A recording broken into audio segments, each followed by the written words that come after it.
Welcome to A&N In Depth. In this episode, we want to help you understand Adventist publishing. Seventh-day Adventists have been known to print, sell, and distribute books in their hundreds of millions over the last 174 years. Now, you may be wondering, why do you do that? Why is it that the Adventist Church is committed to publishing, even when new technologies keep coming? In order to answer these questions and help you understand the importance of publishing to the Adventist Church, we have here Stephen Apola, the Associate Director of the Publishing Department of the World Headquarters of the Seventh-day Adventist Church. Pastor Apola, welcome to A&N In Depth. Thank you, Sam. So what exactly do you do in the department? I do all sorts of things because the department has more than just literature evangelists, because many people think of the department as just literature evangelists.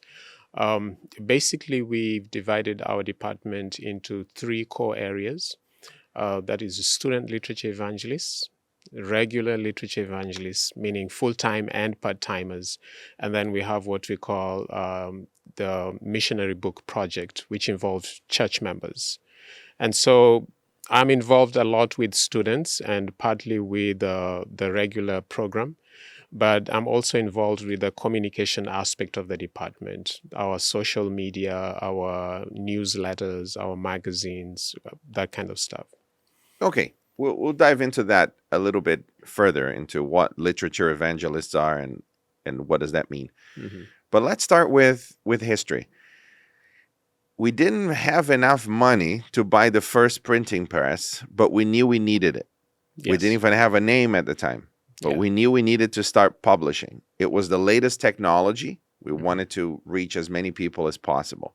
Mm-hmm. How significant was it that we used publishing in the 1840s? Well, in your question, you have attributed to why it was significant, that this was the technology of the time, the printing press. Martin Luther said that the printing press is God's greatest grace to mankind, because it is through this that the scriptures were spread so much and so fast. And through the printing press, the world got to get the message quickly, because when you sit down to write something, it takes forever. I know there was a time we took a trip to Israel, and we were talking to our guides about the scrolls that were done. And I asked, how much would it take to make a similar scroll today as opposed to when it was done then? And he said it will take an equivalent of $20,000 to finish one scroll. How much does a Bible or a book cost today? Just a few dollars. So publishing, printing is very significant. And we haven't stopped since. How many publishing houses do we have today around the world constantly printing and publishing? Today, with a conservative figure, I would say about 60. There are some that we feel do not operate as full publishing houses, so we don't really count them. But I would say between 60 and 63. The world has changed significantly since then. That's right. So there are many new technologies that have come. Mm-hmm. But there is also new technologies in radio, television, web. Now everybody has a phone and so on. Even on social media, when you are, the button is called publish. Mm-hmm. So we're publishing everywhere. Everybody's a publisher these days. Mm-hmm. Now, the technology of printing has also evolved, and the industry has also evolved. So today, it's easier to print and publish using other people's publishing houses. Is there a movement of publishing houses that have stopped buying land and having the actual machinery there and moving toward, let's print this, in Asia that is cheaper or elsewhere? Or are we still encouraging each area of the world to have their own? Tell me about that development in publishing. Okay. So there is a movement where some of the publishing houses, especially in the developed countries, are using cheaper printing presses, which are not just cheaper, but also more efficient than the machines that they have had. We call these editorial houses. But there are some that still buy the machines. And personally, I believe that it is important for some places to have their own printing facilities. And this has to do with, one, the state of their economies. There are some economies that are really suffering a lot. And so when they import books from outside or when they have them printed elsewhere, the costs really shoot up because you're talking about the fluctuation of the currency. You're looking at the importation, you're looking at duties, or all the taxes they have to pay. And we do not know what the future of some of these countries are. You do not know if they will have restrictions on importations and things like that. So it only makes sense for them to have their own printing facilities. Now, there are some places where if they did that, their costs would really shoot up very much because you have to take care of the staff, you have a lot of overheads. And so it only makes sense to use other printing facilities and keep your costs down. Nice. We publish and print, and distribute millions of books every year. And we sell them too. Yes. Why? Why do we sell books? Well, ministry costs. You need to be able to sustain the ministry. And quite a large part of the publishing ministry is self-sustaining. And so looking at Paul's method of ministry, tent maker, I take care of myself while I minister. This is what we encourage in publishing, especially as far as literature evangelists are concerned, that they are self-sustaining church workers. They sell books, sustain themselves, while at the same time they are missionaries. So it makes sense to do this. You need the money, you need the business to keep the ministry going. Many places in the world are now Adventist because these literature evangelists, some people call them colporteurs, they have used their own initiative to travel to different lands, to distant lands. This is in the end of the 1800s, early 1900s especially. So there's no Adventist presence in this country, in this island, in this continent.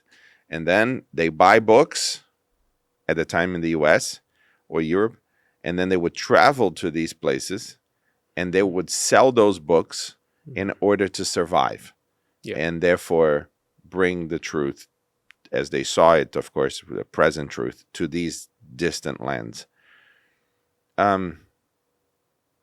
This puts publishing and literature evangelism at the heart of mission because the church could not afford to send missionaries to the whole world. That's right. So the self-sustaining model helped continents and countries. Do you still see the need for these missionaries in states and cities that have not been reached? Tell me more about that. I love that question. We are actually currently discussing about how to have more literature evangelists go out as missionaries in places that are unentered. You cannot talk about unentered places. You cannot talk about trailblazing in mission and ministry without talking about literature evangelism. When you read the history of our church, as you have so rightly said, a lot of the work in most of these places, you go to South America, you go to Inter-America, you go to Asia, China, you go to all these places, people that started the work were literature evangelists. And so it only makes sense to continue with this tradition. Now, I know there are some people that feel that we have radio, we have TV, we can reach these places, we can do that. But the essence of literature evangelism or of colportering is one-on-one personal touch and personal interaction. This is really at the heart of it all. That when you meet a colporteur, they are not just selling you a book, but they are creating contact with you. And maybe if they don't follow up later, a pastor or somebody who comes in there will follow this person up. But they already have met somebody who is a Seventh-day Adventist and who's bringing the message to them. My mother has worked as a colporteur for over 30 years. I remember you've mentioned that. Yeah, she's now, she paused her colporting work to plant another church in the south of Brazil. Mm-hmm. I've seen the development of colporting for many years. So the first time that I went to try and sell books, I was 12 years old. Actually, I didn't try, I was forced. My mother forced me to do this.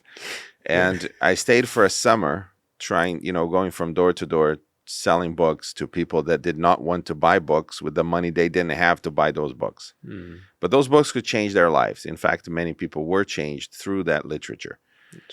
And it's not cold distribution. You don't just drop a book through somebody's mailbox. You enter their home, you ask them questions, you talk to them, you minister to their needs sometimes. It will be very common to pray for people that you just met and to minister to them, to bring, words of healing, words of hope, and of course, help them to see that there is more than their current situation. Because it's surprising how many people open up about their lives to a complete stranger. That's right. That they see is genuinely caring for them. Mm.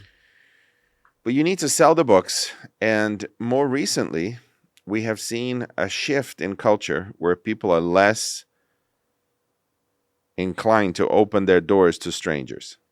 Mm. There is an economic point within even rural areas that they prefer not to. Mm. That people knocking from door to door, there's something wrong with that. So colporting has developed into literature evangelism, has developed other ways of connecting with people. Mm. What have you seen as some of those ways? Well, human nature has not changed, though. Even though people are more weary about opening their doors, they still have needs. They still want somebody to show that they care for them. And for those that are cautious and feel weary about exposing themselves to knocking on somebody's door and experience some kind of rejection, it's good and important to remember that the person behind that door is a human being just like you, and they have certain needs.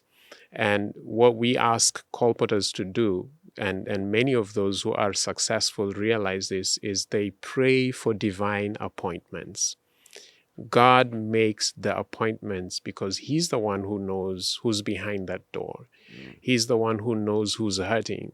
Just the way He told Moses, I have seen the suffering of my people.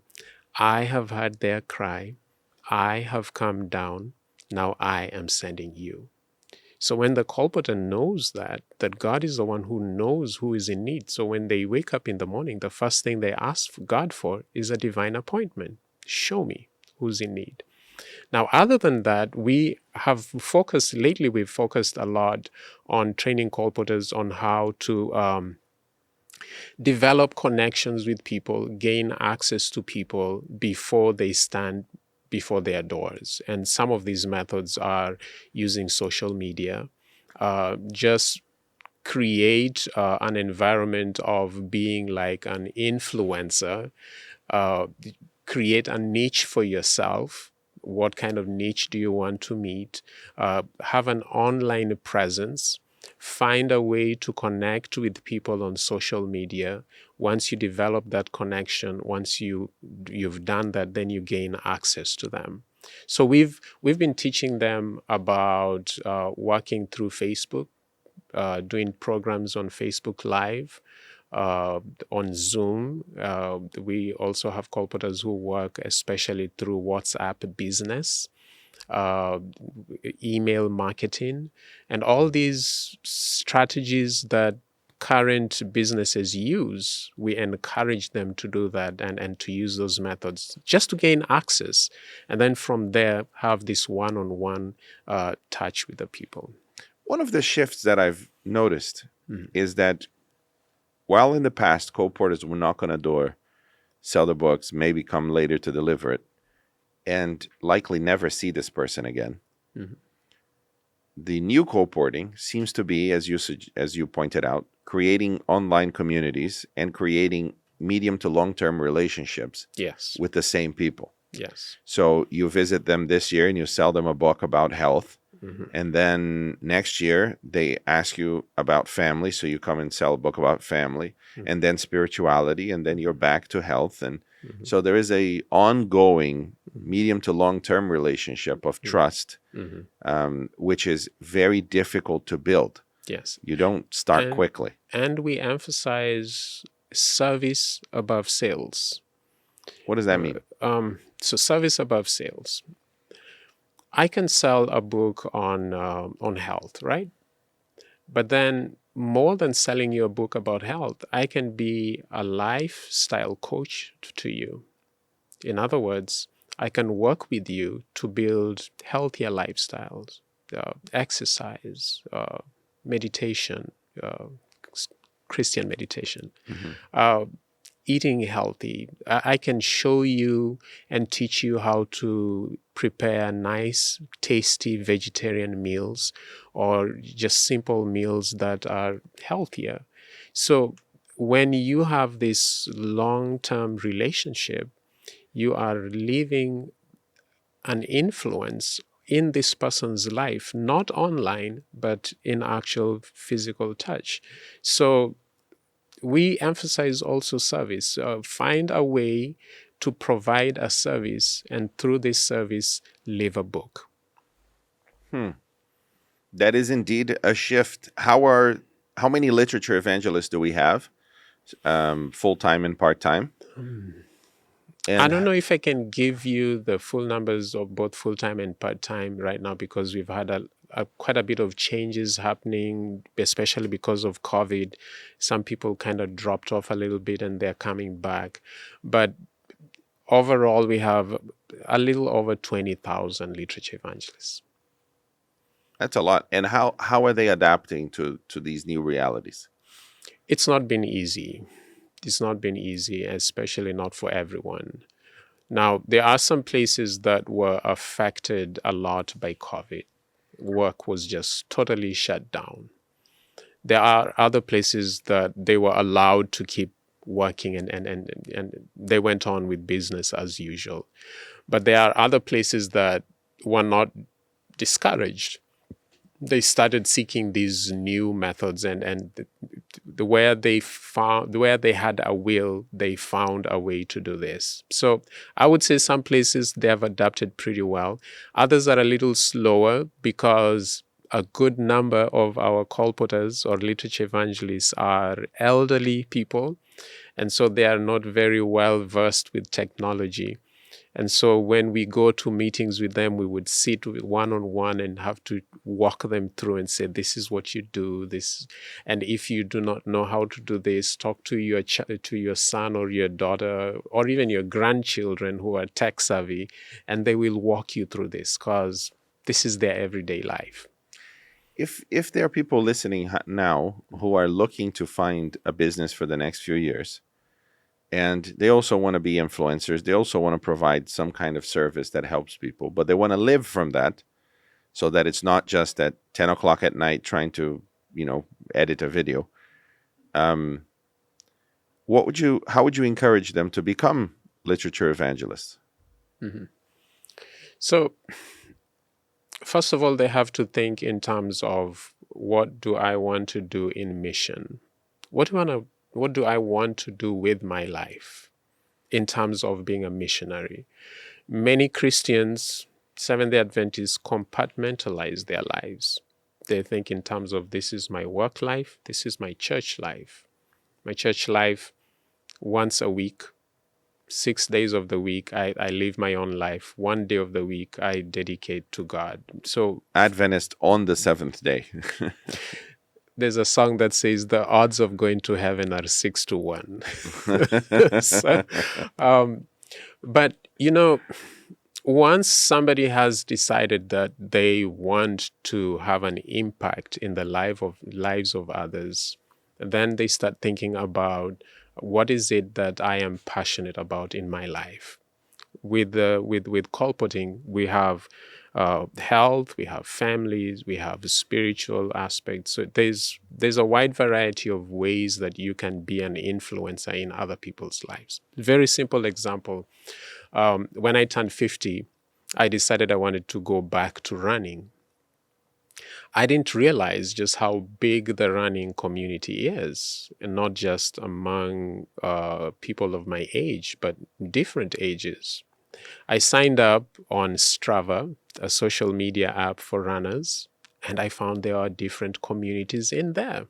So I joined those communities, and through this, I'm able to connect with the people who are not of my faith. I started posting about my journey onwards, and I connected with people that I had lost touch with before, and they started saying, hey, how if a 50-something-year-old man can run, why can't I, a 30-something-year-old man, And so they started looking up to me for advice about running and stuff like that. And then I used that opportunity to connect with my neighbors who run, and say, oh, you run, let's run together sometime. And then we create a WhatsApp group and you start building connection from there. So I can use this opportunity to share our health message, our health literature with my neighbors. I do that. Sometimes I tell them, if you want to eat healthy, to be able to run well, this is what you need to eat. This is what you need to cut down on. Then I share with them our health literature. And from there, build rapport. And that's why I said, if you look at it from the perspective of providing a service, then it's easier for you to connect with the person because you care for them, you care for what their actual needs are. Then you're able to find the literature that will meet the needs that they have. For the next episode, Steve, we're going to be talking about the impact of Adventist literature. So now we talked about why we do it and how. And the next stage, we talk about the impact. We'll also talk about book distribution, which is, it's not unique to the Adventist Church, but almost. No other group distributes millions of books worldwide. So we're going to be talking about that as well. So until next week, thank you for being here today with us. Thank you for having me. And thank you for watching or listening, depending on which platform you're in. I plead with you to subscribe and be connected so that you can learn how the Adventist Church works and operates, and most importantly, why. If you're interested in becoming a Seventh-day Adventist, just get in touch with us or comment here on YouTube or go to adventist.org and get in touch.